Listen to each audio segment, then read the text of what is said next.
What's the weather like where you are?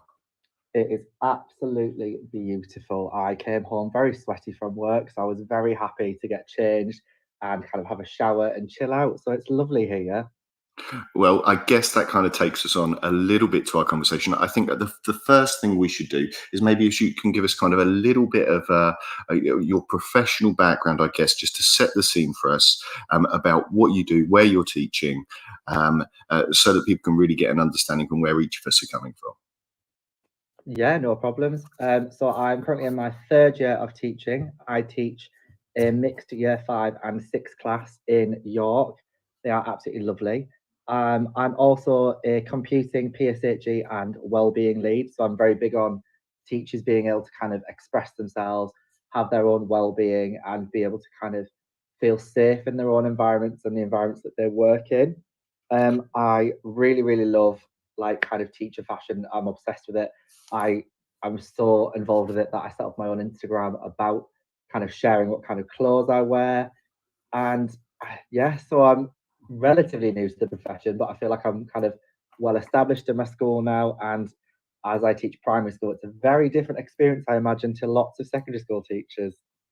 Yeah, well, I'm in, I guess, a privileged situation myself where I was a primary school deputy. I moved into primary school from secondary for a little bit. Then I moved back out to secondary now. And so this is really, I guess, the first time in a long time, which might be surprising for some of our secondary colleagues. It's the first time in a long time that I've had a tie on regularly, a suit jacket on.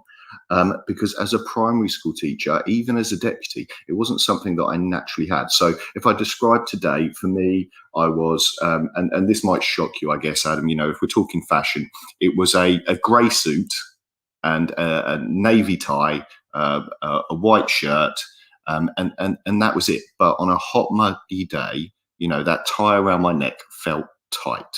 So how are you dressed today for work? Pretty much the complete antithesis. Go on, So, tell me. so I had a white t-shirt on with a hand-stitched Frida Kahlo on because my class is called Carlo. So I thought, it's nice to kind of show them who she Yeah. is. I had a pair of smart dress shorts on. So they are navy blue, but they are just cut above the knee. They are smart though; they're acceptable by my staff's dress code. And then a pair of sandals. Oh, so like open-toed sandals? Like, So they're like the Doc Martin ones. So it's got kind of a back to it, two straps over the top, and then a cover just below the toes. But yep, a couple of my toes are out. oh, okay. So I guess, yeah, for a secondary teacher, then I guess that, in most secondary schools, that would be quite surprising. Can I ask, if it's not too personal of a question, any tattoos? So I personally don't have any tattoos. No. No, I do. I have sort of down my forearms. I have them on my calves. So if I was, dressed as you were dressed today, and in fact, when I was, in primary schools, you would be able to see visible tattoos, available. Obviously, and as I currently dress as a secondary teacher, which is business attire, I would describe it. You can't see my tattoos, so none below the wrist, none on the neck or the face or anything. So let's talk about then. I guess we'll move up to above the shoulders. So I guess I get away. I'm not clean shaven, but I don't have a beard, and I have short cropped hair, little bit of product in it, and that's kind of as far as I go. Balding a little bit because of my age, I guess. Any extreme, above the neckline for you? Piercings, color? Oh, I'd say I'm quite boring in that respect. I mean, I do have a beard, Yeah. but I'm one of these like meticulous people that has to kind of trim it every day. I shave my neck, I shave the kind of outlying hairs. Again, I've got very neat hair with product in it. But I do have piercings, so I've got a daith piercing, which is in the center of my ear, and I got it because I used to get migraines quite a lot. Yeah. So it kind of releases the tension there. And then I've got one above it that's in my ruck, and I've had no problems with it, apart from when one of the children thought it was a hearing aid and asked if I was deaf. Oh, well, I guess a teaching moment, I guess, though, at least. It was a very it opened up a lovely kind of conversation about kind of the kind of rights of people and things that should be like accessible and why kind of certain people have certain things. But I've had no kind of stick back from piercings, but I guess the piercings I've got are kind of quite safe and hidden. So Yeah. Well, I guess I've got a kind of little breakdown for us, and I think I want to work through kind of my questions for you and our discussion points as we go. And I put out a few tweets at the start of the week, and secondary colleagues particularly, and it did seem to be a bit of a split. But we've got a tweet here, and I'll read it to you. This is from Seb Ventura, who's actually one of our hosts on Teachers Talk Radio. But he said he got a lecture once in school, a school that was in special measures, by the head for not wearing a tie. He was a bit late, had it in his pocket, and whilst he was telling me that it wasn't professional, the kids behind him were giving him the finger. So we've got that kind of sets I guess, a bit of the tone. We've got Nicole Hollyoak, who put on there also that she was sent home from school in her NQT year for wearing a strappy top. She, as a female teacher, the exact same top, she says, an older member of staff was wearing, but she wasn't sent home. And then I'm going to get into just a couple of articles. We have, I guess, the only one that I could find of it really reaching disciplinary was from a while ago. And it's hard to tell. The article itself was from 2012, but I think it predates it. But there was a teacher in London who was sacked for not wearing business attire. He wanted to wear, I guess, what we would call PE kit, trainers and a tracksuit, and he was sacked. This was about 10 years ago. You obviously weren't teaching back then. It was kind of right at the start of my career, a lot of these stories. What has been your experience through training, through the schools that you've had contact with, about kind of how people are expected to dress? I've had a very mixed experience. I think it very much depended on the philosophy of the school I was in, depending on how it was kind of approached with me.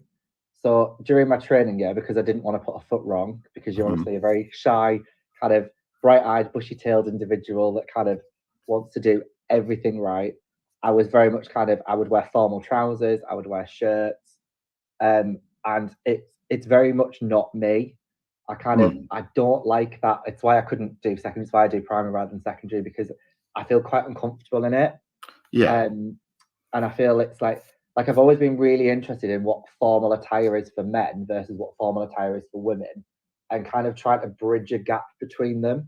Because, for example, it's like the Met Gala this weekend, and the amazing extravagant things that the women show up in versus kind of the black tuxedo, the shirt and trousers that the men show in. So kind of my actual fashion sense is very much trying to kind of bridge the gaps. I'll wear like flared trousers or crop trousers. I'll wear blouses or shirts. I will hardly ever wear a tie. I don't even think I own a tie in this apartment at the minute. But so as a student, I kind of tried to then phase that out as I became an NQT, because you want to feel comfortable when you're kind of first teaching. You want your class to see the kind of authentic you and the real you, because I think if you're trying to build relationships, it's so hard if you kind of feel kind of down on yourself or a little bit like, oh, a bit stuffy, bit not me.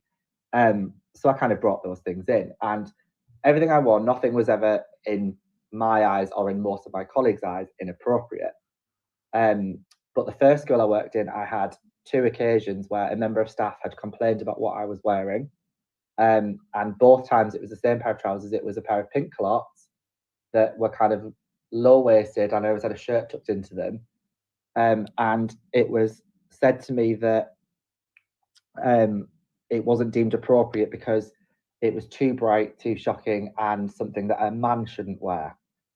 Wow, And okay.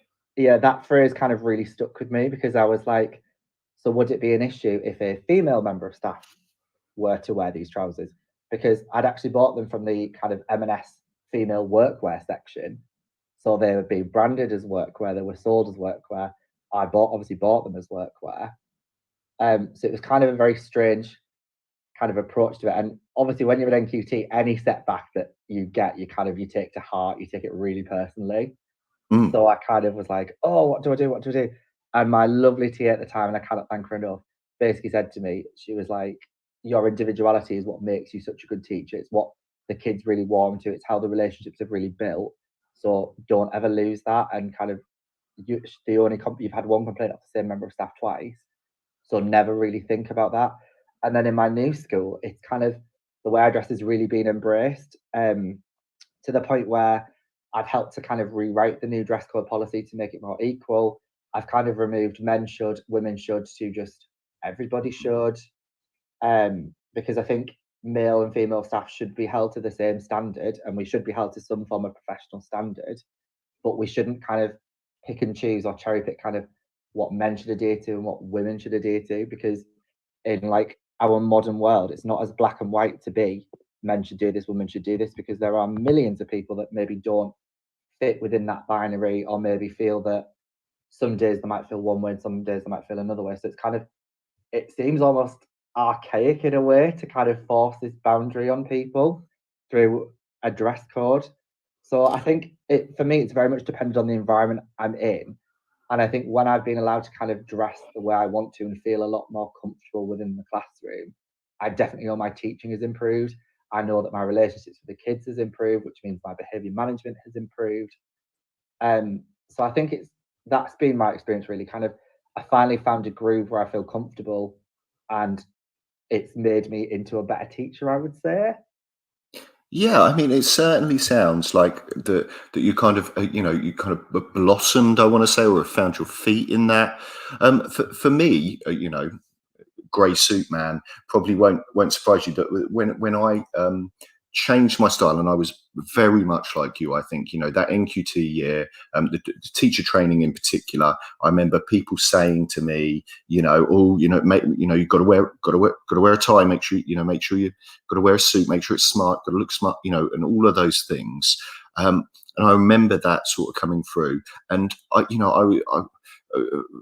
an early years environment where I taught for some of it, even any primary environment, is a suit is not a great piece of work clothing, was my feeling on it. So it wasn't necessarily from a fashion sense, but it was from a comfort sense, from a feeling comfortable and confident in myself, that I wasn't kind of hitching up my tie or tucking it in or dipping it in paint or anything like that. And then certainly I went, I guess, the opposite way as I got into leadership. And maybe this is, the role of a deputy in a school, or the role of, certain people in a school. But, as a deputy head in a small primary school, sometimes I was fixing toilets. Sometimes I was carrying in the county supplies order. Sometimes I'd be outside teaching outdoor learning in the morning in the woods. And then I'd be on the carpet in year R in the afternoon. And a three-piece suit for me just made me feel, I don't know, uncomfortable, I guess. You talk about, I guess, your fashion, the fashion choices that you've made. Do you see a functionality in what you're wearing as well? Is that a factor into it as well? Oh, 100%. I think, especially with primary, because you're constantly getting up and down, you're constantly crouching over, you're constantly kind of having to check like scrapes and bruises in the playground.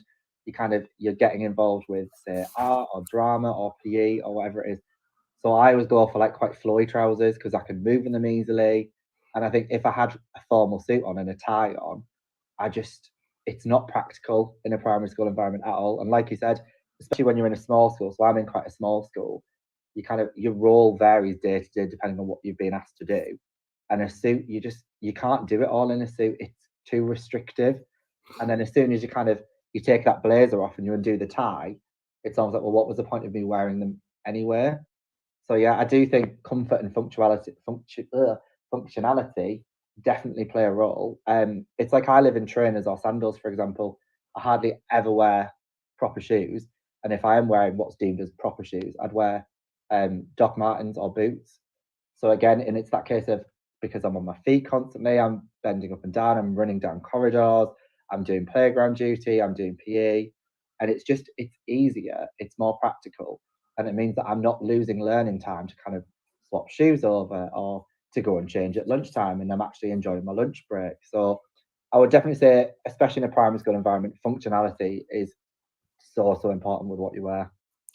Okay, so I'm going to go through a couple of the arguments. I know we've both kind of fallen on the same side of this argument. So, I've got some sources, some articles about where it came from. Now, from the comments we've had, and it'd be really interesting if you're listening, if you want to call in and let us know if you've been teaching a little bit longer than Adam, a little bit longer than me, and you remember what the expectations were, because we have had people texting in and tweeting us saying that back in the 80s it was teachers in jeans, but I found kind of, I guess, one of the mentions of the start of this, and one of the articles on the test that talked about it was talking about when Sir Michael Wilshaw took over Mossbourne Community Academy in Hackney in 2004, or it opened it. It was a new school, and he insisted that staff must be dressed in business formal wear.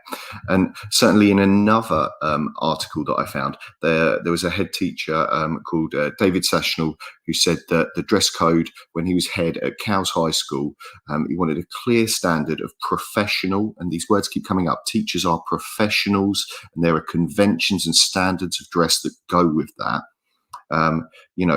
It said in their staff handbook that staff are expected to dress in keeping with their professional status and set an example of a professional to a student.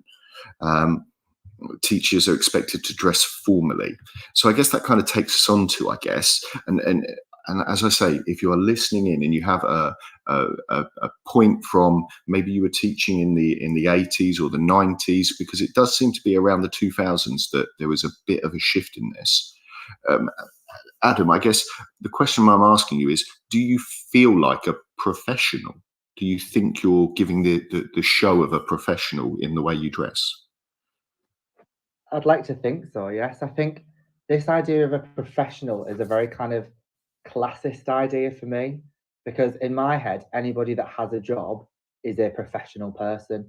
So if you're working in a shop, whatever you're wearing, you're therefore wearing as a professional. Whatever you're wearing, say if you're in a fast food restaurant, if you're a waiter or a waitress, if you're a barman, any kind of career for me is a profession, and therefore however you dress, as long as it's appropriate to your place of work, is dressing as a professional.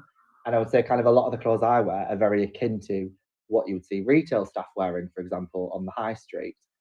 And I think this idea of this business dress or professional dress, it's very rooted in this idea that you have to wear a suit and tie, you have to kind of be along the echelons of working in corporate kind of environments or being like an investment banker. It's that idea of that certain professions are therefore better, in air quotes, because they Yeah. dress like this, or because they're a better kind of deemed career. But I think that's quite a dangerous path to go down in terms of like your kind of dress codes and things, because it does open up this paradox of you're therefore saying that these jobs are not professional because of the way they dress. And I think it's especially linguistically at the minute in society, we're kind of seeing a great big shift towards kind of trying to be inclusive to everybody, trying to encompass as much as we can. That's quite a kind of exclusive way of looking at the world, I would say. And I think it should be opened up a bit more to say, well, if you're saying this is professional, then why aren't these range of careers seen as professions? Yeah, and the thing that really surprised me about it is that how late this change was. It being in the sort of 2000s is what it seems to be. And again, if you were teaching before that, please let us know. Text in, call in, let us know what you were wearing as a teacher in the 90s, because I was expecting, whilst researching this, to find out that it was, in the 80s, in the yuppie power suits, Wall Street kind of era, that this changed, and it was like a global fashion change, that everyone was suddenly dressing like a yuppie and everyone was wearing suits for everything because that was the fashion trend. But it really seems to be, a lag a lot later. You're right, I guess. I think when I think about the profession, when I try and frame it, I try and think about what would I expect a doctor to wear, and what would I expect, someone with similar training to wear, a lawyer to wear. And I start kind of running up against this kind of issue between, I guess, trying to compare professions, which I guess is a little what you're describing. If you were walking into the doctor's surgery, and okay, so maybe I I hesitate because I think I already know the answer.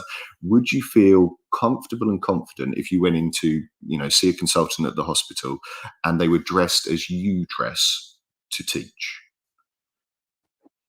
I think my answer is probably quite obvious. I kind of, when I see people dressed, as long as kind of the relevant parts of the body are kind of covered and it's censored to an appropriate level for being out in society, I don't think in my head it really matters what you wear. Like, there's obviously certain things in my wardrobe that I would never wear to school because I either wear them because they're slightly dressier and I wear them to kind of go out and socialize with people, or there are things that maybe are too casual. But I think as long as someone could carry out the job safely, first of all, so they're not wearing like ridiculously high heels, or they're not wearing things that would maybe put them or myself in danger, I don't think in my head it really matters because they've clearly got the training. They're clearly in a position for their work and their kind of their actual hard work. They've earned their spot to be there. They've worked to get there.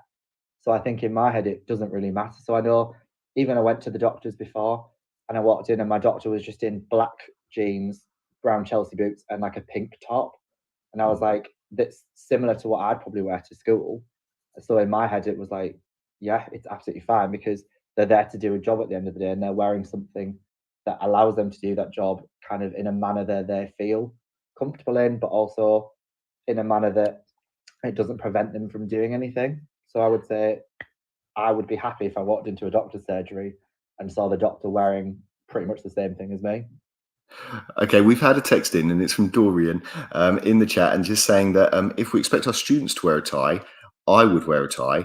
Otherwise, I'd much prefer the comfort and freedom of no tie. We also have from Dom Thomas texting in as well, saying, I'd have a problem with black jeans and brown boots.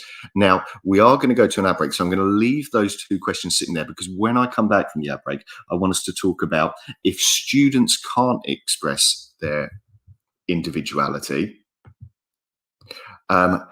should teachers be allowed to express their individuality? So that's going to be my question when we come back, kind of answering Dorian's question a little bit there as well. Is that okay, Adam? That is fine and dandy. Okay, well, I will see you on the other side of the ad breaks then.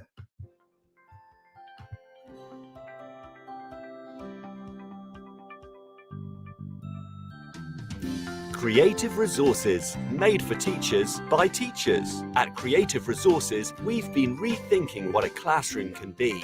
We've created a huge range of more than 2,500 original and exciting resources that span across more than 15 different subject areas. Whether you're looking for primary or secondary level resources, careers options, PSHE, arts or humanities, Creative Resources have the resources for you. We offer full curriculum packages and unique, challenging escape rooms themed on topics such as Shakespeare, Tudors, and fractions. We have quizzes, task cards, Tarsier puzzles, and lots more. Better still, more than 100 resources can be accessed for free. Just visit our website, www.cre8tiveresources.com. You can get 10% off any order you make on our website by using the discount code TT Radio. Creative Resources, made for teachers by teachers. Every teacher loves stationery, right? Imagine getting a selection of fun, beautiful and unique stationery items designed and selected especially for teachers, delivered through your door every month. You need to check out teacherslovestationery.club. I'm always so excited when the box arrives. It's such a treat. My Teachers Love Stationery Club box is just a little treat to myself every month. It's always full of delightful and surprising items, including some really good quality stationery brands like Faber-Castell and Stabilo. And because you never know what you're going to get, it makes it even more fun and special when you get it. It feels really great to be supporting a family business that's run by real teachers. I can't help feeling like they just know what I'm going to enjoy using stationery-wise better than I do myself. Visit teacherslovestationery.club and enter the code TT Radio when you buy your first stationery box to save £2 today. Teacherslovestationery.club. Live from Swansea, this is the Twilight Show with Nathan Ginn on Teachers Talk Radio. Tune in live at ttradio.org, or to join in the conversation, download the Podbean app and search Teachers Talk Radio. Follow the hashtag TTRadio. Tune in, talk it out with Teachers Talk Radio. Bore da pawb. Croeso I Abertawe. Welcome to Swansea. You have found us on Teachers Talk Radio this evening with fashionable teacher Adam Levick putting me to shame with his pink culottes, and we are talking about should teachers dress a certain way. Now, before we went to the ad break, we had a couple of texts in, one from Dorian saying, you know, if students are expected to wear a tie, I would wear a tie. Another from Dom Thomas 76 saying, I'd have a problem with black jeans and brown boots. Evening Genevieve in the texting us in, and Dorian just texting in as we speak saying, I think tie wear should be a choice. Making it mandatory is a bit archaic. Now, my question for Adam in a second is going to be, if students can't express their individuality, why should teachers be allowed to? And I'm going to start that off with a tweet that was put out today by Kirsty Stubbs, goes by Tattooed Head Teacher, saying that I've been contacted again by a member of staff in a school who has had to wear thick tights today to cover a tattoo on their leg. And she says, come on, leaders, we're not teaching children individuality. Do tattoos really cause that much offence to non-tattooed people? Does it make them lesser? And whilst I don't want to get stuck on tattoos, Adam, your kids are in uniform. We're expecting them to dress a certain way. They're not expressing their individuality. Why should teachers be doing it? I think obviously secondary school is very different because the kind of uniform expectations are a lot different. But I know in primary, although there's a set uniform, it's a bit more fluid. So for example, girls can wear a blouse or a skirt. They can then choose to wear tights or socks. They could wear a checkerboard dress if they want to. And then boys can wear a polo shirt. They could wear a proper shirt. They can wear a jumper. They can wear trousers or shorts. And again, they can wear different types of socks. And I know in my school, we let them wear trainers, provided they are black trainers. So I think in primary school, there's certain parameters are given to the children, but they can wear their interpretation or their version of it, or rather a lot of the time their parents' version of it. And I think it's the same as a dress code for staff. It should be that there should be parameters that are set out that you have to kind of work within, but you should still be given a range of options. It shouldn't be limited just to this kind of suit, tie, shirt, etc. Because especially in primary school, we don't limit the children to that. So then why are we limiting, especially secondary school colleagues, to it? Yeah, and you know, whilst I don't want to get hung up on, I guess, tattoos being an issue, but I think there is, you know, possibly within that and within some of the stories you've already shared with us about kind of how you feel about dressing and being yourself, there is, I don't want to say generational, because I'm not sure it is necessarily generational, but there is, you know, and I don't want to say kind of classist, because I don't know really if it's that either. But certainly when I started teaching, I was in the same situation as the teacher in that tweet, where I would, on a hot day, be wearing a t-shirt under a white shirt so that my tattoos didn't show through. You know, I'd be wearing a long sleeve kind of t-shirt some days, even if I was wearing a polo shirt to work in a primary school, to cover up those tattoos.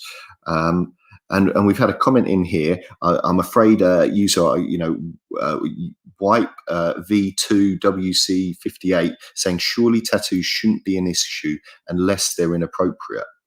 And what was really interesting, and I think we did put out a poll on this, and I believe it was, you know, around only around 25% of the people who responded said that they knew for sure that their school allowed tattoos.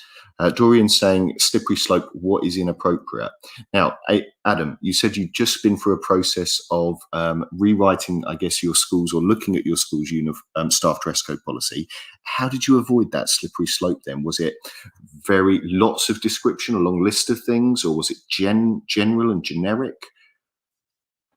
The first thing I want to say about tattoos is, don't quote me this because I might be spouting absolute rubbish, but I'm certain the act of tattooing has been around longer than the act of formal education. So it kind of blows my mind that we police this thing that's been going on for millennia when actually formalized education is something relatively new in comparison. So that one kind of really gets me. But no, I do agree with the comment that tattoos should be fine as long as they aren't inappropriate. And I think we set out certain parameters to say things as long as they weren't offensive, as long as they didn't kind of depict or promote anything that was deemed violent. And we went down that route. We kind of linked it to the kind of ideals we hold as a school, but also looking at what people may find offensive and kind of trying to find a catch-all scenario for anything that might come under things that are offensive, so that things that aren't necessarily offensive were permitted. So, for example, there's a colleague I used to work with who had a tattoo of a whale, and she used to work with this lovely little boy who sometimes had problems to express himself, and they'd really struggled to build a relationship until her whale tattoo was on show. And it turns out he had a real fascination with whales, and that opened up this conversation and allowed them to build this kind of connection with each other, build this relationship. And that child then went from strength to strength because he'd finally kind of bonded with somebody. So I think it's kind of, if we're banning tattoos carte blanche, you kind of shut off this situation where things like this may actually be possible and happen. And like you said, if you're constantly covering these tattoos, especially if it's a really hot day like today, it kind of, you're then not going to be on your A game per se, because you're kind of, you've got this back thought of, well, I'm really warm, I'm really uncomfortable. You might be a little bit more agitated, you might kind of be a bit more snappy, or however your mood is affected by the hot weather. And then it kind of, it doesn't create an environment where every teacher can kind of be the best version of themselves, as so many schools kind of have as their kind of mission statement. And you then, your dress code should match your mission statement, it shouldn't contradict it. So that's when we tried to write ours, we tried to do it along those lines to kind of make sure it fit in with everything. Sorry, Adam, I'm just writing that down. Your dress shirt code should match your mission statement. Now, I'm going to read out a tweet to you that we've just had in it. I guess it epitomizes that for me, and the different contexts that schools are working in. Your dress code should match your mission statement. So this is from No Dodgy Pedagogy on Twitter. And they are saying that they had this very conversation as part of a PGCE induction today, with students saying the reasons for formal attire, role modelling a standard, pupils expected to wear blazers and ties. So this is a secondary colleague we're talking about. Raising aspirations of learners who may never have seen adults in formal attire before. And also she's mentioned their health and safety. But I think if my school mission statement, and particularly I'm guessing it's secondary at this level, is to raise aspirations, to show people, again, I'm trying not to use this word professional, but to show them a formality that maybe they haven't seen in their lives. Possibly, there is a place for suits, I'm starting to think there. How would you feel about that? If you're, as a primary school teacher, your mission statement is for sure often caring, finding the whole child, growing them, developing them. If your secondary mission statement is to, set high expectations, is there a place for a more formal attire from your staff? Oh, I can totally see the argument, to be fair. I think it's hard for me to comment on because they kind of, in my head, the job of a secondary school is very different to the job of a primary school, and kind of the approaches of secondary school are very different to primary school. And although there is some overlap, especially between upper key stage 2 and kind of year 7 and 8, I suppose it depends on, like you said, what you want the school to do. If it is building those aspirations, I suppose it depends what we want them to aspire to. Yes. And if they've never seen those formal attire, maybe instead of expecting teachers to maybe model that, show them this, get them out into the world, take them to go and observe a law court, take them to kind of spend some time in a doctor's surgery rather than kind of, because I remember when I was at school in secondary, you kind of had the token week in year 10 of work experience, and that was your only experience of careers outside of the kind of four walls of a classroom. So I think it should be up to the teacher, and if they would like to and if they feel comfortable, because I know a lot of people kind of do the power dress thing, where they choose to kind of wear a suit because it makes them feel more confident, it makes them feel more like a professional. And if that's your bag, go ahead and do it. But I think we're modeling a profession where children should ultimately feel kind of safe.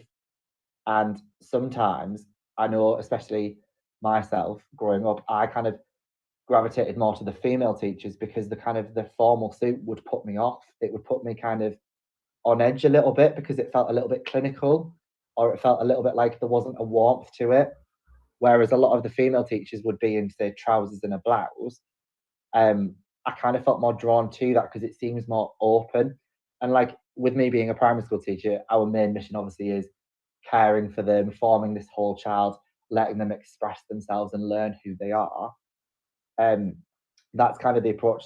That's kind of the way I dress, because of the way I dress, to kind of be that open, friendly individual. So I can totally see the argument for secondary school. I just think we could be doing more to show them these other professions outside of the classroom in a slightly different way.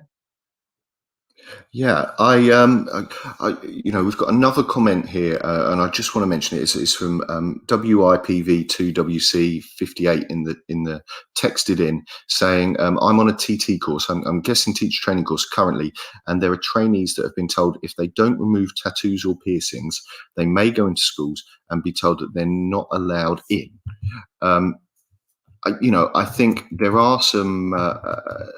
We will get into, I guess, a little bit, and after our kind of news, I do want to talk a little bit about some of the legal parts around it. But I have certainly, I guess, heard, and whether this is on the teacher grapevine or not, that there are schools that are stricter than others. Have you heard stories about sort of schools that have particularly strict expectations within your area? I mean, I've definitely heard the horror stories. I remember the first day of my PGCE, we were told something very similar, but it was more phrased along the line of it is at the school's discretion, so maybe contact the school beforehand. So it was a little bit strange because a lot of the cohort we had very kind of brightly coloured hair, lots of tattoos, piercings and stretches and things. And then I remember coming back when you kind of been on placement one and you regroup again, and a lot of that individuality had kind of filtered out a little bit because they'd clearly been told by the school, you can't have that, please don't do that, it's not appropriate. And I think you hear the worst case scenarios and you're not sure how kind of viable or true they are, because you tend to hear it through a grapevine from someone who knows someone who knows someone. And obviously those stories tend to be exaggerated. But I've definitely heard cases of people that have been sent home from work for wearing kind of a top that maybe isn't appropriate. So like spaghetti straps, I've heard of someone being sent home from work for. I've heard someone being told to change their trainers into school shoes or proper shoes, even though they were teaching PE that day. So I think every school is different and every school has what works for them, and what works in one school won't necessarily work in another school. And I totally understand that. But I think sometimes, like you said about the tweet earlier about the person who was told to get a time, it was unprofessional while a student was behind them doing a rude gesture. You've got to get your priorities straight. And sometimes a priority is bigger than what a member of staff is wearing, especially if it's something minuscule like a tie. Yeah, I mean, I find it really interesting as a thing, because when my approach, my attitude towards uniform, I think still in a very primary mindset. I still like, I guess, what the way you described school uniform being it's a choice of options rather than a one thing. You have to wear this piece of uniform. I'm still, I guess, very much in that primary where you might have, as you say, one girl in a gingham dress, one in trousers, one in a my language for fashion, a jumpsuit. You'd have different variations on the same color theme. And Barbara there, hi, listening from Ghana. Lovely to have an international listener there. It'd be lovely to hear, actually, Barbara, if you were able to sort of tell us a little what teachers dress like. What's the expectation on teachers' dress in Ghana? That would be lovely to hear it kind of from an international point of view. Now, we've got a caller in. I'm just going to try and connect them. MPH, hard to say there. Oh, and I think they've just disappeared. Alex from Wolverhampton, if staff are allowed other clothing, would it be fair not to allow students? Yeah, and I think this is where we get down to this secondary debate. M thinks, is it? You've just joined us live in the studio. Are you there? We can hear you. Are you there, M thinks? Okay, if you want to try and call... Oh, hello. Can you hear me? I can hear you. It's Amy, actually. I don't know why it's come up as M Thinks, but yeah. That's fine. Sometimes I think it generates a name for you. Amy, welcome. Amy, you're a science teacher. Do you want to give us just a little bit more kind of background, and then we'll join in again. Barbara, who's texting in, I was just asking as well, if you want to message us and just say, how do teachers dress in Ghana? What's the expectation there? Is it suits and ties? Is it formal? Is it more relaxed? But while that's happening, Amy, tell us a little bit about yourself. Right, so I'm head of science and head of chemistry at a medium-sized independent school, which is an all-through school in southeast London. Perfect. Well, you have joined us. We've got Adam as well. Amy, Adam, Amy. Hello. Adam is a primary school teacher. We were just talking. I am primary, moved into secondary. We've had a tweet in saying that, and this is from a secondary perspective, the reasons for formal attire are role modelling a standard. Pupils are expected to wear blazers and ties, raising aspirations of learners who may never have seen adults in formal attire before. What are your feelings on staff dress codes?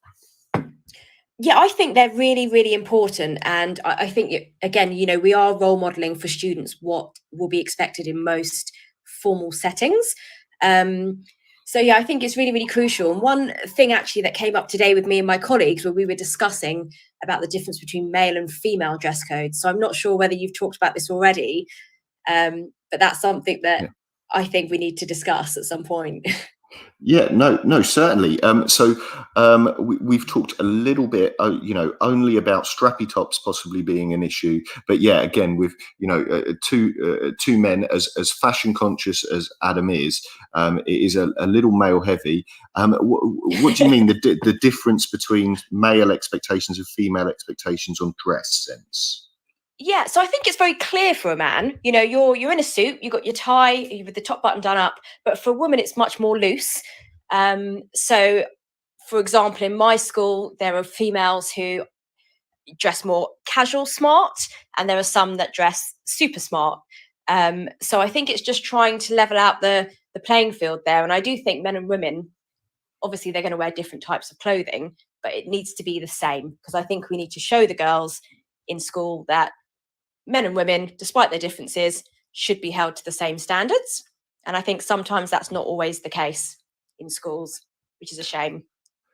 Adam, what's your experience of primary school settings? Do you think that men and women, there are different expectations on them? I mean, I totally agree that we should all have the same standards applied to us.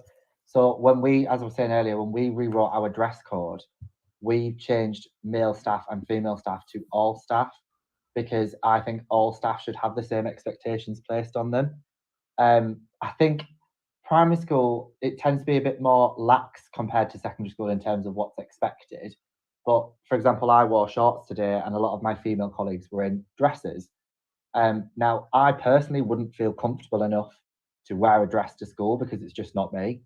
But I think having the option to wear a dress, say if I wasn't allowed to wear shorts, I probably would have gone out and bought a dress or a skirt or something, because with it being so warm, I didn't want to be in whole trousers.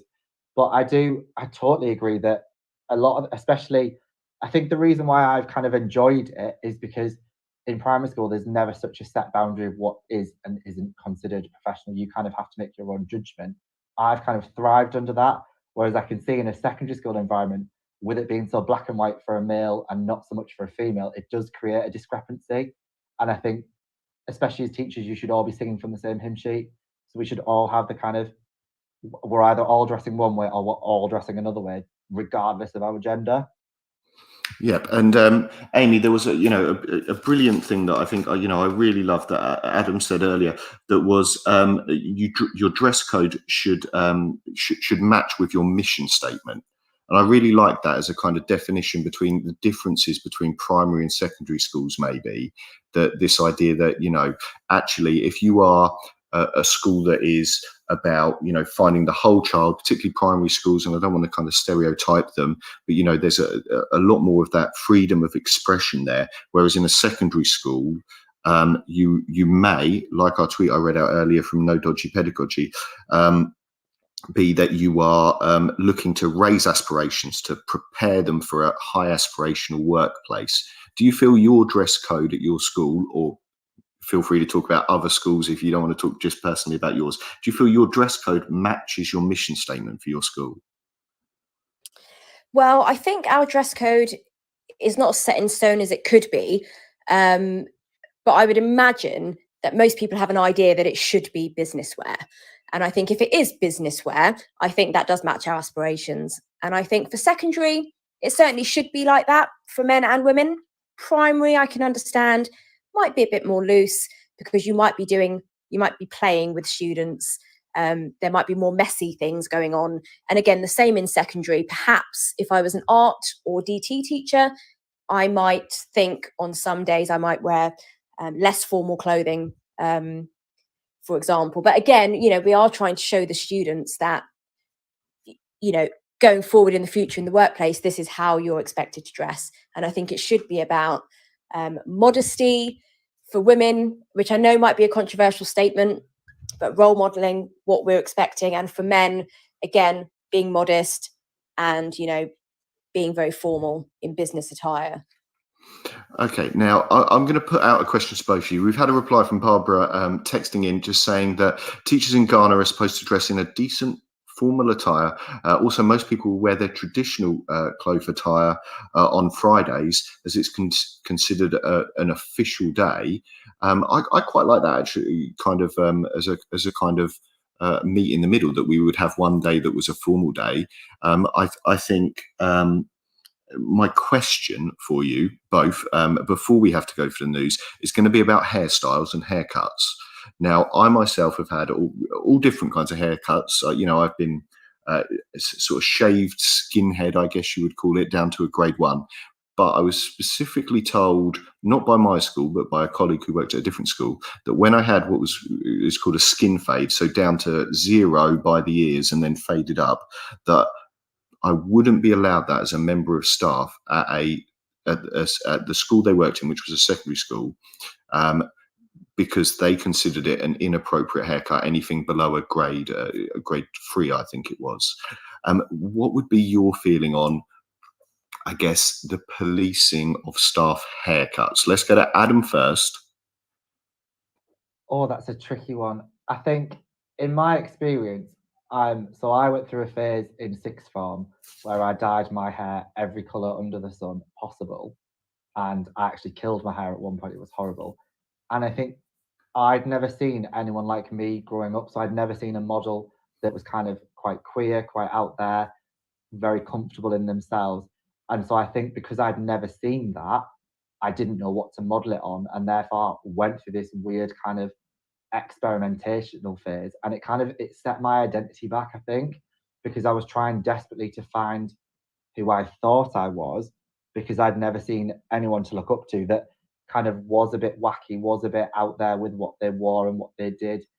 And so I think it would have saved my hairdresser the job of shaving all my hair off, and my mum a lot of anguish at the very Schwarzkopf kind of bright coloured hair dyes that I kept purchasing if I had seen that. So I think they should be freer, but that's purely coming from my kind of personal experience, because all I'd really seen was kind of the atypical people that kind of we see day in, day out in the world. I've never seen anyone with like bright red hair, bright purple hair in a school environment.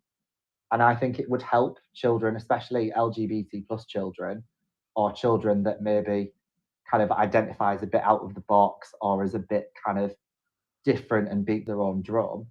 I think it helps them to see adults, especially in a teaching environment, that are like them or are someone that they might aspire to be, and kind of making it normal. Like so many sci-fi shows you watch in the future, you see kind of it's normalizing in society. Like Fifth Element, for example, they've all got crazy hairstyles and crazy colors.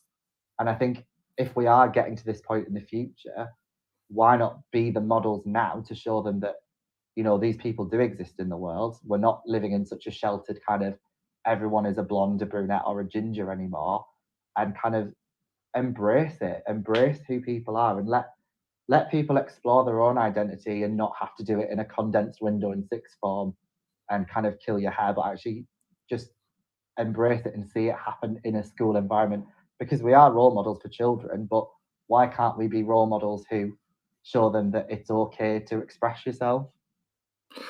So, Amy, what would be your sort of, I guess, response to a staff member who wanted maybe not quite as extreme as some of the hairstyles Adam's described, but a fairly smart? I would say I looked good, with it. It wasn't a fully shaved mohawk or anything. It wasn't brightly coloured, but it was certainly against what the children would have been allowed. So I'm going to disagree with Adam slightly here, which might be a bit controversial. I think I do think it should be completely loose. I think in terms of hairstyle, so I'm mixed race, so I've got afro hair, and I think, absolutely any hairstyle is fine. If a man wants to have long hair, if they want to have plaits, I think as long as it's neat, whatever the hairstyle is, I think that's fine. If they want to shave it all off, again, I think that's fine, because we want to be modelling what the students could have. The one thing I think I disagree with is the colour. So I do think we should stick to natural hair colours. I think that in terms of business attire, I don't think that if I went to work with blue hair in the city, I don't know if that would necessarily be accepted. So I think if we're modelling to the students what we expect in terms of business attire, that's the only one I disagree with. But I think we should be open to every hairstyle. And I do agree, they should see men with long hair. They should see women with short hair, and, afro hairstyles or straight hairstyles. We want to model that and show that. And I guess, for me, when I hear both of you talk about it, and I feel, I guess, a little torn between two worlds, being a primary and a secondary teacher. In the studio there, Genevieve is saying, yeah, definitely agree with. My school now has a LGBTQ plus forum that has allowed them to express their thoughts on issues like that. And she's loving the comments about afro hair. I think, for me, I think you've both kind of touched on this idea where I'm kind of feeling that if we can model, how to look professional in a certain way. And I think, I don't want to put words in your mouth, Adam, but it sounded like if you'd seen someone who was modeling how to do that well, how to look good, how not look good maybe is the wrong word, but how to look smart whilst also expressing themselves, then there might have been an opportunity there. What do you think, Adam? Yeah, 100%. That's exactly what I'm saying. The only people I suppose I'd seen with those kind of more out there hairstyles were things like fashion shows or on like things like RuPaul's Drag Race, for example, where it is very much a creative expression rather than a professional environment where it's done kind of well and within the boundaries of what is and isn't acceptable. So I think, yeah, if I'd have seen it presented well, definitely would have saved a lot of money on hair dye. Well, we've got a couple more comments coming in, and I do know we've got to go to the news in a second. And when we come back, we're getting into the real nitty gritty, I guess, of your boss can tell you what to do. But Barbara, who is listening from Ghana, has said, I like in my school, kids are allowed to do whatever they want with their hair, as long as it doesn't distract them and they keep it decent. We've seen some pretty interesting hairstyles and colours. Barbara, it'd be interesting to hear what age you teach. And we've got Charlotte Jill, who's messaging saying, just a different view from me about hair being in the work world. I work in a corporate job and have had to go into lawyers' offices for meetings in London with pink hair, and it was never a problem. I guess, Lucy Brown has just texted in saying, is the 21st century gone are the days of old elitist rule? Surely now more accepting and inclusive society, we should let go of this business attire. Now, I really think we're hitting on something, and that's why we're going to go to the news and have a little ad break. But when we come back, I have this question for both of you, and it's not so much of a question; it's a statement of we employ you, so we decide what you should wear. Dorian said earlier texted in saying that other jobs have uniform expectations, so your employer should have that. Are you both okay to stick around till after the news? Yeah, sure. Lovely. Well, we will see you on the other side, and we'll be talking about whether your boss has a right to say what you are wearing for work. So off we go to the news, and we'll see you on the other side. This is Teachers Talk Radio, and this is Teachers Talk Radio News with Megan Goods. This is your latest Teachers Talk Radio News.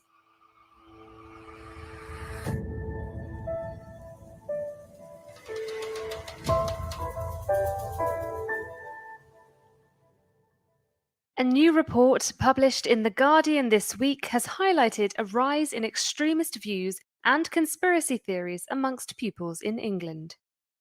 Interviewers from UCL's Institute of Education interviewed teachers, 50% of whom said they had heard far-right views expressed in their classrooms. 90% had also heard vaccine-related conspiracy theories. 75% had heard Islamophobic or misogynistic views, and almost all of the interviewed staff had heard racist language in school. The report comes as 13% of terrorism-related arrests in the last financial year were of those aged 18 or under, up from 5% on the previous year. Young people under 24 also made up almost 60% of extreme right-wing terror arrests.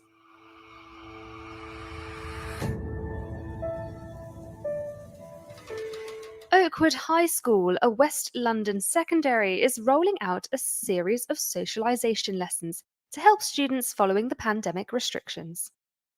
The sessions will include sitting students together at lunch, bonding activities, and extracurricular clubs to help students find like-minded friends. Students will also be offered counselling if they need support with their mental health, and a buddy from an older year group.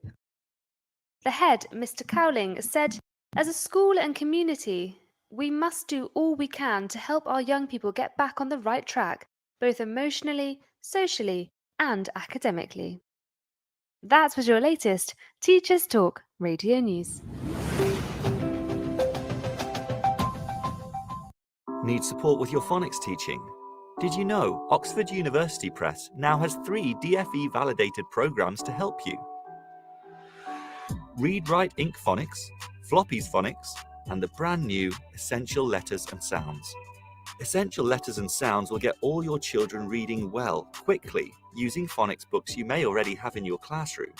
Developed by the Knowledge Schools Trust English Hub, it's affordable, easy to use, and makes teaching phonics with letters and sounds more effective.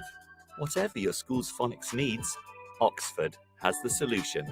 To find out more and receive support from your expert local educational consultant, visit oxfordprimary.com/phonics. Every teacher loves stationery, right? Imagine getting a selection of fun, beautiful, and unique stationery items designed and selected especially for teachers, delivered through your door every month. You need to check out teacherslovestationery.club.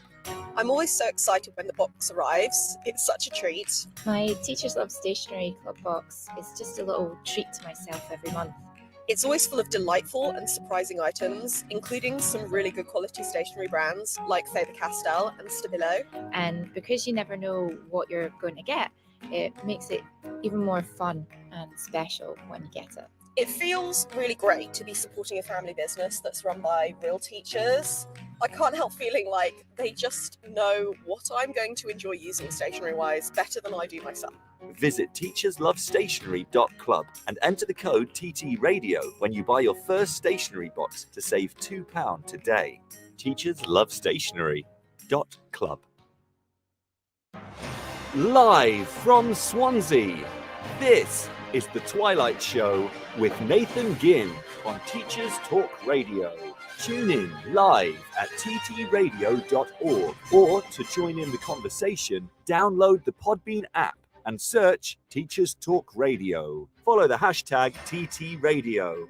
Tune in, talk it out with Teachers Talk Radio.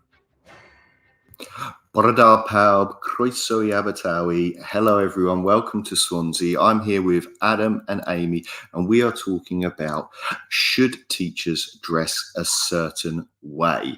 Now, I did say just before we broke for the news there that we would be coming back to talk about your school employs you, so they get to decide whether that is a good attitude, I guess, whether that should be the way. What I wanted to start us off with, though, is something I tweeted out earlier, and this was from a little while ago, I should say, but there was back around 2010, I think it was, Adrian Swain, who was a teacher of maths and PE in the East End of London, had been dismissed for refusing to dress like a businessman, in his words.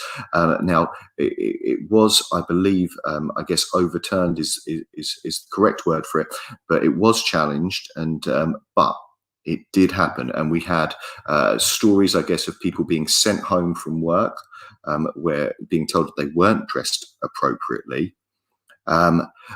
We've just had a message in from Genevieve saying, as a head of a sixth form, there's something special about seeing sixth formers walking into the building in business attire. And I guess that ties in, I guess, with No Dodgy Pedagogy's tweet into us earlier saying that, you know, if our goal is to set aspirations high, then we should be modelling that. So we are back with our guests in the studio, Adam and Amy. My question for you, I guess, is at what point, how do we approach it? I mean, is it good? Is it inclusive? If we are, I don't want to, you know, I try not to use this word professional. If we are trying to, you know, businessman, I don't know quite how to word it. If we're expecting suits and ties from our staff, is that good for staff welfare? Adam, let's start with you. Well, I think you've summed up my thoughts really well there by struggling to define it, because as I was saying earlier, like, what is a professional? To me, a professional is just anyone with a career, anyone with a job. And I think I'm not saying it is classist, but it does kind of create a hierarchy of saying you have to aspire to this because it's wrong to therefore not aspire to it. And I think sometimes, especially in primary school, that can send the wrong message, because obviously in primary school, we're just trying to encourage them to kind of work out who they are, learn out what they're like, find out how they want to be and what they want to do. So it's not for us to say, you should aspire to be this, but you shouldn't aspire to be this, because that's not professional. And I think it's a very kind of dodgy ground to potentially go down. And especially referring to the comment from, I believe she was called Charlotte earlier, to say she works in the corporate world and had pink hair. It's kind of, the world is changing in my eyes. And obviously, so I went to school in the noughties and during the last decade. So I kind of have seen this shift firsthand with the kind of people I grew up with.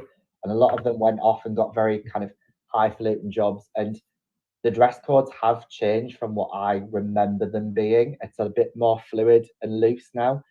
So I think to define something as business wear is incredibly difficult. And it was like what Amy touched on earlier, to say that the male kind of standard was really defined, but the women's wasn't. I think that if we can define it specifically, that makes life a lot easier for everyone. But the fact that you struggle to define kind of professional, business-like, etc., and what word to use, kind of it suggests what the problem is. You are creating this hierarchy that kind of, there's a part of society that's better and a part that's worse, and we don't want that to happen. I think for me, what Amy said about that kind of suit and it being defined, I really feel that, because when I wear a suit, and even when I was in primary school and, as a deputy head, if I wore a suit with a tie, I knew I was safe. And taking a step outside of that, as professional as I could look, I always, I guess, felt a bit nervous, because you're right, there's a lack of definition about what we're talking about. So I guess there's one way is to go really strict and say everyone should wear what is essentially a uniform, a professional looking, our stereotypical imagination of what a professional uniform is.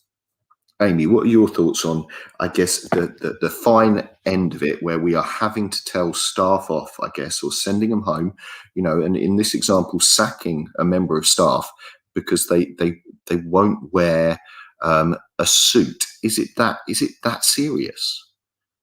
Well, I think we have to think about the place that we're working at. So when we go for a job interview, we see what's around us. We have a contract. If our contract, I don't know if it includes dress code, but if the staff handbook says dress code, if you are going to be employed by that school, you are adhering to it. So I guess if you want to be more casual and more informal, there are obviously schools out there that are like that. So I think you just have to find the best school for you. I know some people might disagree with that, but I think there are rules. And if a school wants to define that you have to wear a suit, you go for an interview, you accept the job, you are there for expecting that you're going to wear a suit. If you don't want to, in my opinion, I think you should work somewhere elsewhere. And there are schools, there are all different types of schools out there. I mean, there are schools where teachers are called by their first name.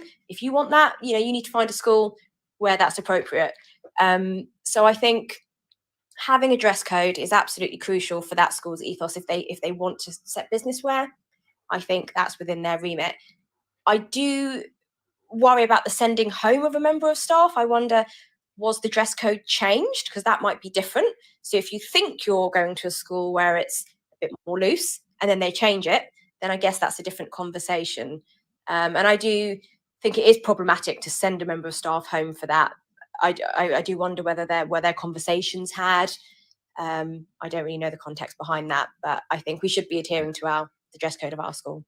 I think, I was a deputy head. I'm not currently in my current role a line manager in that same way, but I think I would find it really hard to have conversations with people. And I know, Adam, you said that people had to speak to you to kind of impart that there had been comments made, but it must be, I guess, an incredibly difficult conversation to have, that someone is making those comments. And I can understand, I guess, when we talk about the professionalism element of it, but I keep coming back to this idea that some people, or in some styles, and I think it kind of ties into Adam saying having different role models in different styles, some you can look smart. And what would I be saying to, I guess, a member of staff who had a suit on, but, looked scruffy in a suit? Is it the suit? Is it the tie? Or is it the manner in which they are presenting and wearing it that is professional, would be my question. Adam, how do you feel about it?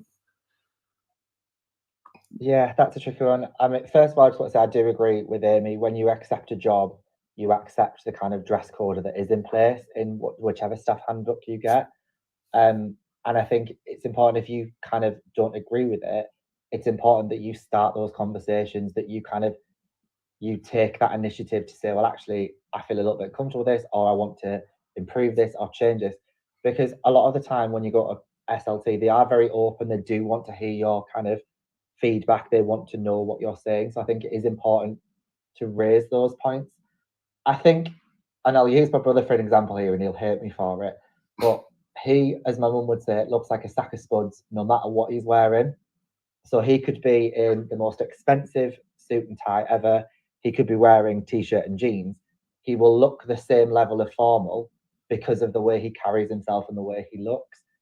So I think sometimes it is the person, and it is kind of the impression that they give off. And I think we are all professionals as teachers, every single one of us. But I think sometimes we should be conscious of the way we carry ourselves. We should model ourselves in a way that is kind of holding correct posture if we can, kind of making sure that we've got a smile on our face if we want to be that welcoming person, kind of modeling the behaviors we'd expect modeled back to us. And I think that's what makes you a professional rather than necessarily the clothes that you wear. I think if you carry yourself in a certain way, you will give off that you're a professional more than if you were, say, slumped and looking a bit rough around the edges in a suit. I think it totally depends on the way you present yourself to the world. Now, Amy, you were kind of talking about the difficulties of it and those kind of blurred lines. Would you favour a more, I guess, defined approach where it was kind of fairly black and white of, it's a tie and it's a jacket for a man, for a lady, it's a this or this? Or do you think there is the option for people to, we are professionals, we keep saying that word, to make a professional judgment about what looks smart? I think it's very difficult if you just leave it to somebody's judgment, because everybody's different. One person might think jogging bottoms is smart. So I definitely think it sounds ridiculous, but even just having a selection of photos of items of clothing, like a woman could wear a smart dress, but she could also wear a skirt suit or a trouser suit or nice smart pair of trousers with a shirt. I think having really specific guidelines, but with lots of options, I think would work rather than leaving it open. Because I think if you leave it open, there will be people that will, I wouldn't say abuse it, but maybe they don't understand what's expected. And I think it's difficult for men, I think, just because they have to be so smart in their suits. If we then don't have smart women as well, I do wonder what the impact is on the children in looking at men and women and the importance they place on those people, whether they think, men are more important because they're always smart, whereas women aren't, because sometimes they are, sometimes they're not. Yeah, I think, in the comments, in the texts and the tweets that we've had there have been the occasional comment about a disparity between men and women and expectations. And this is something that I think, Adam talked about with his, when, he was talking about redoing the dress code. The only expectations that there are legally, and your employer, and obviously take union advice, seek professional advice. I'm not an expert on this, but my research so far for the show suggested that the only real laws around it were it couldn't be discriminatory. It should be the same expectation on men and women. So you wouldn't be able to say that women could wear earrings, but men couldn't, so same expectation on both genders, not discriminatory. And really that was about it as far as your legal defense to go. So, if I wanted to argue with my employer about what they could wear. Now, the only place that I feel I've seen, a simplicity of that would be in very, very early year settings where I've seen them wearing, or I guess PE departments in a secondary school, where you get a uniform, you get, a polo shirt that has the brand on it. Would that simplify things? Or, do we lose something if I at my school decide to say, actually, do you know what? You're all wearing branded polo shirts. Adam, how would you feel about that?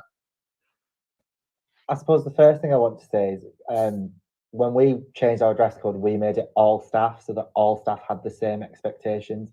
Because if you define it as male or female, you're establishing this binary that millions of people don't adhere to.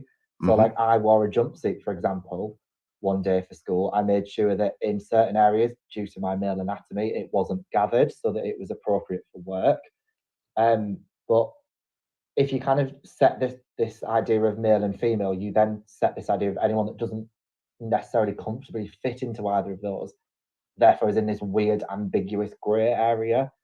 But in terms of, if I was given a polo shirt with the school's branding on, I would be happy to wear it because I do think it would make things a lot simpler. But I think it also takes a lot of the joy out of what we do. So, for example, I know one of my colleagues on Twitter sent you a copy of me in a gold shiny sequin suit. Yes. And now I wear that for the children because they absolutely love it. They feel really happy. They get really excited over it. And then once that excitement's died down, they kind of realize, oh, actually, I can, when I'm of a certain age and certain maturity, and when I'm out buying my own clothes or living my own life, I can express myself the way I want to. And it just brings joy to the children. And I think we might lose that aspect of it, seeing the kind of smiley faces. So I know if I wear something a bit more traditionally professional for a man, because I would always say I'm dressed professionally, it may just be more slightly leaning towards the female side of the fashion. But they'll be like, Mr. Levick, this is really boring. Why are you wearing that? Like, you've got grey trousers and a shirt on. That's rubbish. So they kind of have this active involvement now in what I wear, especially my socks. They're obsessed with kind of the bright socks or the funky socks. So I think, especially in primary schools, if we kind of standardized it across the board, you'd lose that kind of spark and excitement that a lot of children generate from just seeing you as an actual person and not just someone who is in a uniform just like they are. Mm. Amy, how would you feel about that? You know, when I define a staff uniform, so we like you would get as a if you worked on on an airplane, a staff uniform. How would you feel about that? So first, I just want to touch on what Adam said. I definitely agree with you in terms of male and female. Yes, we should have options that anyone can wear. So obviously, if a man wanted to come in a smart dress, I think absolutely if they wanted to, that's fine. Equally skirts and so on. Just wanted to address that first because I do agree. It shouldn't be gendered. I personally think that I would love to have a uniform. I had this before I knew I was coming on today. I spoke to 4 of my female colleagues and I sort of asked them about the policy, and they said that they felt that women were disadvantaged in terms of our dress code because a man could have 2 suits and a man could have 2 white shirts and they could rotate that and nobody would notice. However, with women, they were sort of saying, for example, I wore a dress today and they said, I suppose if you wore that dress every day this week, then maybe we would notice it and maybe the kids would be like, oh, Miss Jordan's wearing the same dress. So personally, in terms of my finances, it would be great to just have school branded kit.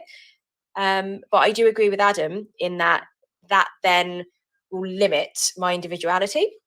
But, maybe perhaps you could still wear your bright, colourful socks with that branded kit, and you could wear your own shoes and have your own hairstyle. So, yeah, I think in principle, I'd agree with having branded clothing. That'd be easier for me. But the individuality factor is something to consider. Certainly.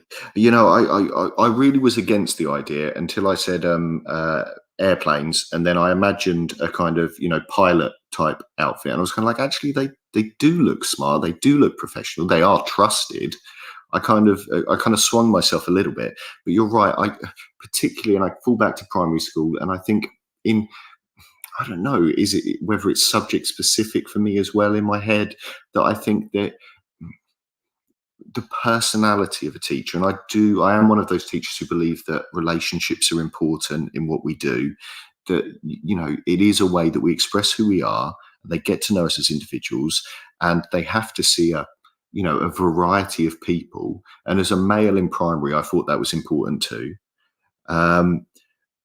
Dorian's just texting saying PE teachers not involved in this conversation always wear school uniform. Yeah, I was thinking that myself, Dorian. I often do see PE staff, and I would say often early years teachers and early years teams as well, or nurseries teams if your school have one, often tend to sometimes have a polo shirt type thing. Now, what we have is one more ad break, and when we come back, Amy and Adam, I think we will lighten the mood slightly, and we will have our kind of pet peeves and hates and any mishaps for clothing to end on a lighter note, rather than clothing should be joyful, and we are talking about expressing ourselves. So when we come back, we will lighten the mood. Is that okay, Adam? You're happy to stay with us? I am indeed. And Amy? Yeah, absolutely. Lovely. So we'll see you both on the other side of these adverts. Need support with your phonics teaching? Did you know Oxford University Press now has 3 DFE validated programs to help you? Read Write Inc Phonics, Floppy's Phonics, and the brand new Essential Letters and Sounds. Essential Letters and Sounds will get all your children reading well, quickly, using phonics books you may already have in your classroom. Developed by the Knowledge Schools Trust English Hub, it's affordable, easy to use, and makes teaching phonics with letters and sounds more effective. Whatever your school's phonics needs, Oxford has the solution. To find out more and receive support from your expert local educational consultant, visit oxfordprimary.com/phonics. Well, welcome back, Croeso i Abertawe. Welcome to Swansea. We're back and we're talking to Adam and Amy, and we're talking about school dress codes. Now, we've just had a message in from Lucy Brown 81 saying that she had to wear a uniform for a year whilst teaching in Indonesia. It was uncomfortable, restrictive, made me feel like I was in prison. All teaching staff were told they had to tie their hair up in the same way, so no elements of personality at all. I think I would have really found that difficult. But that is an amazing kind of, I guess there are, such different expectations, particularly around the world on this. Now, we were going to finish off by talking about pet peeves and hates, and I will start us off with, I have said I'm all for individuality. I am all for expression of themselves. I think I do still sit at secondary school, particularly definitely in sixth form, that there is a place for a suit and tie, particularly if you work in a catchment that maybe doesn't see that often. But my pet peeve, and I would send someone home for, dismiss them immediately, would be a teacher wearing odd socks. That is it. I'm sorry, that for me is such a, I can't, the OCD in me goes crazy. Adam, any fashion faux pas for a teacher you think, actually, do you know what, you told us everything should be free, something you'd ban? Well, first of all, I wear odd socks quite a lot to work because the kids No. love it. Oh, So I'll wear like a blue one and a green one together or things like that. I think my biggest pet peeve is ridiculously oversized earrings. I just think they are so dangerous. They're so unnecessary. And a lot of the times, they don't look as nice as like a little one, in my opinion. Oh, so you started on health and safety there, and then you pivoted to actually they don't look good at the end there. So I'm gonna weigh up whether you're actually making an argument for health and safety with a fashion element, or they look bad and you're just backing up with a health and safety argument. I mean, we've all got to have some form of argument to fall back on, haven't we? Yeah. Amy, pet peeves, fashion hates, fashion faux pas for teachers. Well, firstly, I'm just going to address Adam. I'm so pleased we're not on video call because I have massive earrings on and I love them. It's okay. We've managed. I insulted Adam with the odd socks, and he's now insulted you. So we're going round robin on this one. So my pet peeve is a wrinkled shirt. I hate seeing people with wrinkled shirts. I think, come on, at least just iron it. If you're going to wear a shirt, at least iron it. Yeah, I would have that. That for me falls into that category. I think, if you're going to wear a suit, the point is to look smart. It's that's where you fall into like the kids at school who are only just following the rules. Or I'm not chewing gum, I'm chewing a rubber. It's the same thing for me with that. I'm wearing a suit. It looks terrible, but I'm wearing a suit. Yeah, I wouldn't have that. Fashion mishaps, and we had a lot of them in, and I'd be interested to hear your opinions on this. Pretty much every person who messaged in saying that they'd had a mishap at school, they often talk about splitting and ripping, said they were stapling clothes back together. I certainly have stapled clothes back together, even knowing that I had needles and thread in a school. We were a primary school, we had sewing stuff. Adam, have you heard of people stapling clothes back together? In fact, fashion mishaps, clothing mishaps. Yep, in fact, I've done it myself. So I was teaching and I bent down to help someone with their work. I just had a massive rip and realised that my trousers had ripped. And I sent my TA to get a needle and thread, and I tried to sew it in the bathroom, wouldn't sew. The fabric had properly broken, so we had to get a staple, pinch it together and staple it, and I accidentally stapled it into my unironed shirt.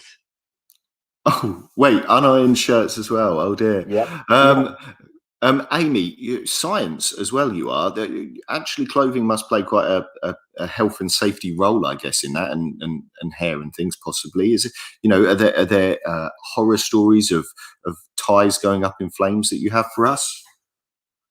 No ties going up in flames. I mean, I have come home and found my tights with like lots of small speckles, some holes in them, and obviously some, maybe an acid got down them, but nothing dramatic. I'm sorry to burst your bubble there.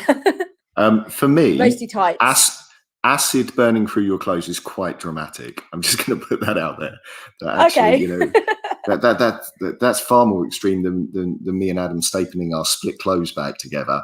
The worst thing I Fair ever enough. did, and I will say this to anyone listening, and it was mentioned in one of the kind of test articles, was about compartmentalizing your clothes. And I made the worst mistake ever as a trainee teacher. I had, just got onto teacher training, so proud of myself. Smart suit, silk tie, spent too much on the tie, leant over and got didn't come out. And so my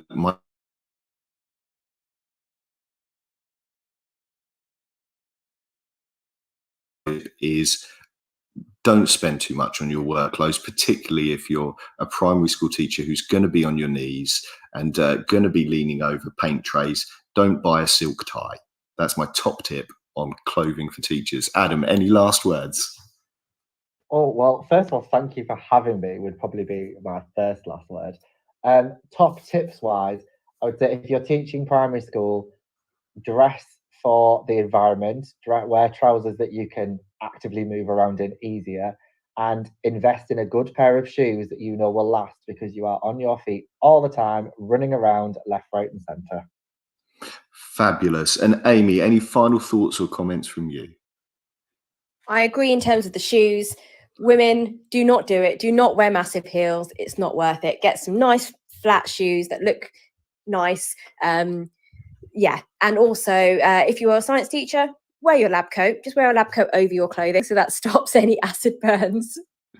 Fabulous. Now, thank you so much for coming on. And we got light, we got dark. It's been a lovely conversation to have with you. I am going to finish this off just before we play the outro out with my favorite comment from the show. And that was from Adam, that your dress code should match your mission statement. And that is the big takeaway from me for this. Your dress code should match your mission statement. So thank you very much, Adam. Thank you very much for having me. It's been a pleasure. And thank you very much, Amy. Thank you so much. And a goodbye, everyone. There are more shows to come here on TT Radio. But from me here in Swansea, Nostar, good night. You've been listening to Teachers Talk Radio. Tune in live and listen back at ttradio.org. We look forward to hearing from you next time on Teachers Talk Radio.